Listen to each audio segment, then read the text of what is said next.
Now when Jesus saw the crowds, he went up on a mountainside and sat down.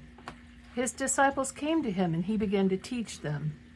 He said, "Blessed are the poor in spirit, for theirs is the kingdom of heaven.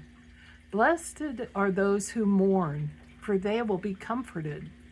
Blessed are the meek, for they will inherit the earth. Blessed are those who hunger and thirst for righteousness, for they will be filled. Blessed are the merciful, for they will be shown mercy. Blessed are the pure in heart, for they will see God. Blessed are the peacemakers, for they will be called children of God. Blessed are those who are persecuted because of righteousness, for theirs is the kingdom of heaven. Blessed are you when people insult you, persecute you, and falsely say all kinds of evil against you because of me. Rejoice and be glad, because great is your reward in heaven. For in the same way they persecuted the prophets who were before you. You are the salt of the earth. But if the salt loses its saltiness, how can it be made salty again? It is no longer good for anything except to be thrown out and trampled underfoot. You are the light of the world. A town built on a hill cannot be hidden. Neither do people light a lamp and put it under a bowl.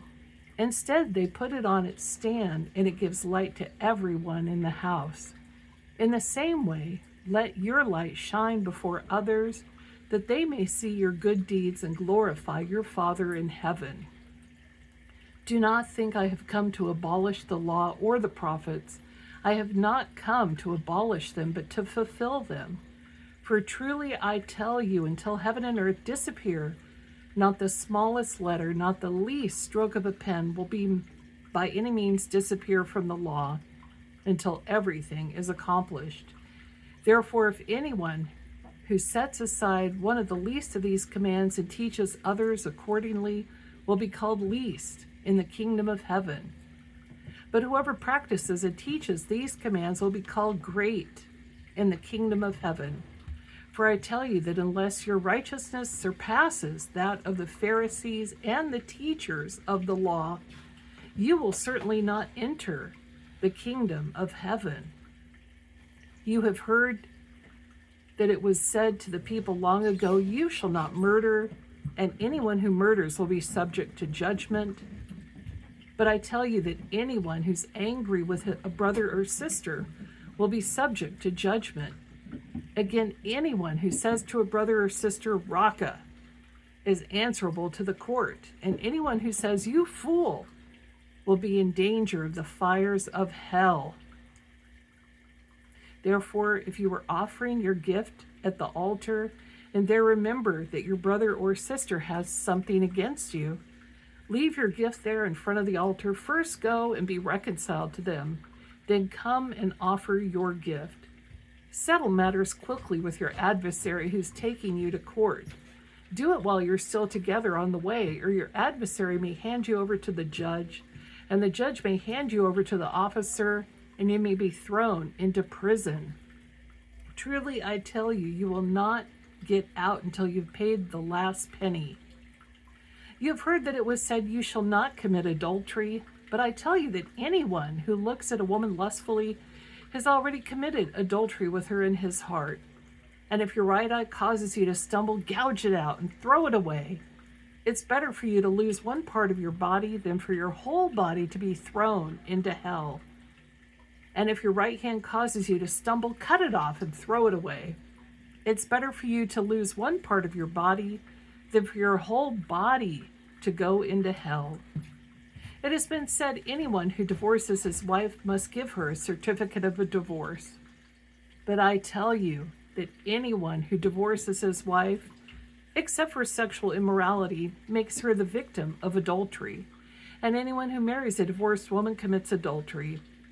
Again, you've heard that it was said to the people long ago, "Do not break your oath, but fulfill to the Lord the vows you have made." But I tell you, do not swear an oath at all, either by heaven, for it is God's throne, or by the earth, for it is his footstool, or by Jerusalem, for it is the city of the great king. And do not swear by your head, for you cannot even make one hair white or black. All you need to say is simply yes or no. Anything beyond this comes from the evil one. You have heard that it was said, eye for an eye and tooth for a tooth. But I tell you, do not resist an evil person. If somebody slaps you on the right cheek, turn to him the other cheek also. And if anyone wants to sue you and take your shirt, give to him your coat as well.